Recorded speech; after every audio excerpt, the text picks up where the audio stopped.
Alright, southern lawn flower bed owners and growers, especially down here in the deep south. So we are at the end of January, approaching February, and it's about that time to get out there and start weeding those flower beds. But we have a lot of things in the flower beds that sometimes we can't control. You can lay down a pre-emergent this time of year, or preferably in the winter time, because all grass goes dormant, and the only things that still grow in the winter, if you look at your yards, is weeds. So if you're looking to have a green lawn still, you can see my neighbor's yard, they didn't treat theirs. They had some nice fungus trying to grow over into my yard during the fall, winter, but I did a nice pre-treatment on mine, and I'm still green this time of year. So that's one good thing that you can do.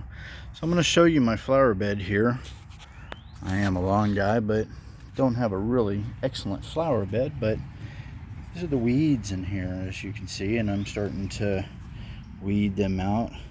But you have these little guys back here, these little long ones that you'll see, especially whenever it starts to get nice and humid. Okay, this is called nutsedge, and you definitely don't want to just yank it out, man, because if you yank it out, what you're doing is you're just creating a bigger problem than what you already have. What you have to do is you have to dig down into the dirt as far down as that root goes, and be careful not to tear the root, because at the bottom of this root, follow the root, is a little tiny nut, and that's where it gets the term nutsedge. And what grows off of this little nut are these little tiny prongs, or little runners off of the nuts.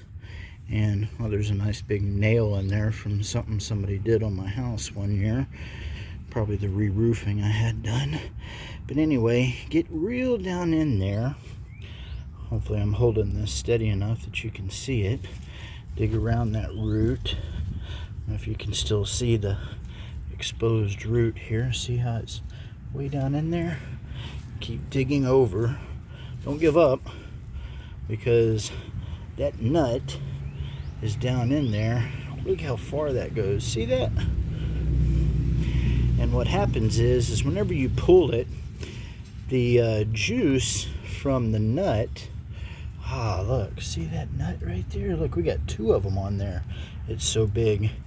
The juice from that nut leaks out into this nice, beautiful soil that we have here, and creates a chain reaction that just starts to overtake your flower beds.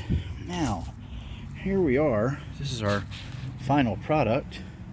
We have a little nut here, another one right there, and another one there.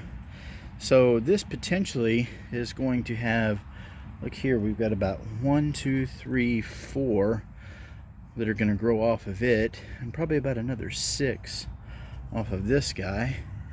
This guy looks like it's going to have about 7 or 8 attached to it, and then of course the bulb, the root end right there. So this guy here is really a problem.